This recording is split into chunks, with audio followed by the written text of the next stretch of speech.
মাৰ্ঘেৰিটা সমূহ আহোম ঐক্য মঞ্চৰ তৰফৰ পৰা আপোনালোকক আমি আংলাইক সত্যামী জনাইছো।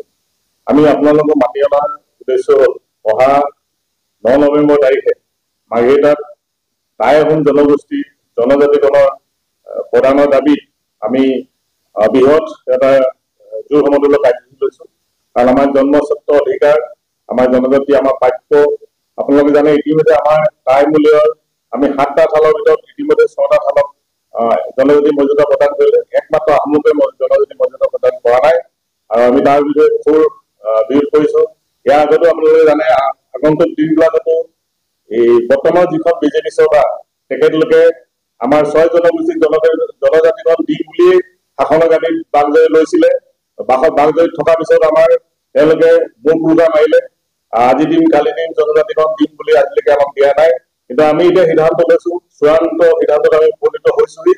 আমাৰ এইবাৰ যদি আমি জনজাতি মৰ্যাদা যদি নাপাওঁ তেতিয়াহ'লে আমি সমূহ আহোম জনগোষ্ঠীয়ে আমি এবাৰ ভোট বৰ্জন কৰিম। নো এছটি নো ভোট আমি এটা শ্লোগান লৈছো। আমি সেইকাৰণে আমি অসম চৰকাৰ লগতে ভাৰত চৰকাৰ সকীয়াই দিব বিচাৰিছো 2026 চনৰ নিৰ্বাচনৰ আগে আমাৰ টাই জনগোষ্ঠীক যদি জনজাতি মৰ্যাদা প্ৰদান নকৰে তেতিয়াহ'লে আমি সমূহ টাই জনগোষ্ঠীলৈ আমি বিজেপিক আমি ভোট দিয়াৰ পৰা বিৰত থাকিম। লাগিলে আমি যিকোনো দলক আমি ভোট দিবলৈ বাধ্য হ'ম, কাৰণ আমি জনজাতিয়ে আমাৰ প্ৰাপ্য আমাক লাগিব।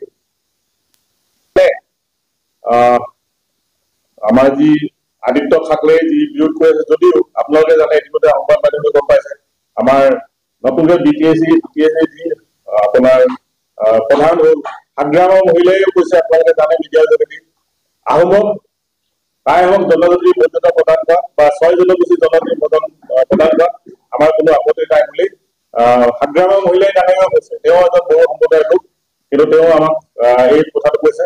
আমি পুনৰবাৰ সকীয়াই দিছো 2026 ইলেকশ্যনৰ আগে আমাৰ জনজাতি লাগিবই আৰু আমি তাৰ বিকল্প আমি কেতিয়াও আমি নামানো।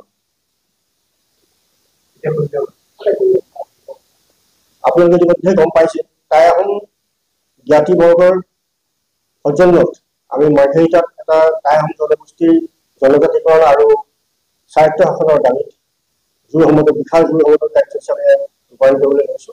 গতিকে প্ৰথমে মাৰ্ঘেৰিটা গোটেই সমজিলাৰ অন্তৰ্গত টাই আহোম জ্ঞাতিসকলক এই কাৰ্যসূচীত অংশগ্ৰহণ কৰিবলৈ মই বিনম্ৰৰ পৰা আহ্বান জনাইছো।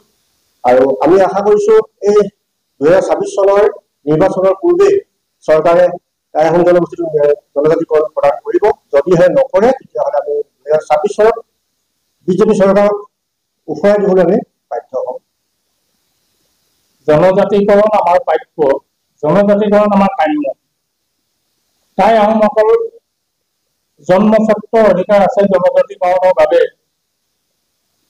আমি জনজাতিকৰণ বিচাৰি আছো। আমাৰ এটা স্পষ্ট কথা, আমাক জনজাতিকৰণ দিয়ক। আৰু এই আগন্তুক 2026 চনৰ বিধানসভাৰ আগে আগে আমাক এটা হেষ্ট নষ্ট কৰিবলৈ মই মুখ্যমন্ত্ৰী ডাঙৰীয়াক অনুৰোধ জনাইছো।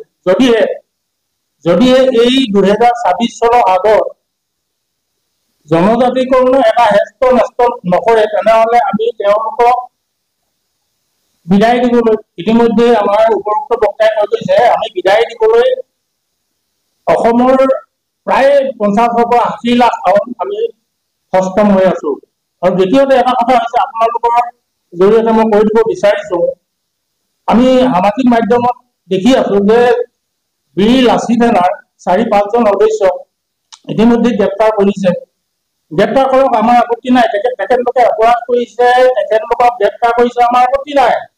কিন্তু এই বীৰৰো বীৰ মহাবীৰ নায়ক সেনাদী নায়ক এই লাচিত বৰফুকনৰ প্ৰতিমূৰ্তি ফালিবলৈ তেওঁলোকে অধিকাৰ ক'ত পালে? এই উত্তৰ কিন্তু আমাক অসমৰ মুখ্যমন্ত্ৰী হিমন্ত বিশ্ব শৰ্মা ডাঙৰীয়া আমাক দিব লাগিব। যদিহে তেওঁ উত্তৰ নিদিয়ে 2026 চনত তেওঁ বিদায় হ'বলৈ ৰেডি হৈ থাকক। ধন্যবাদ।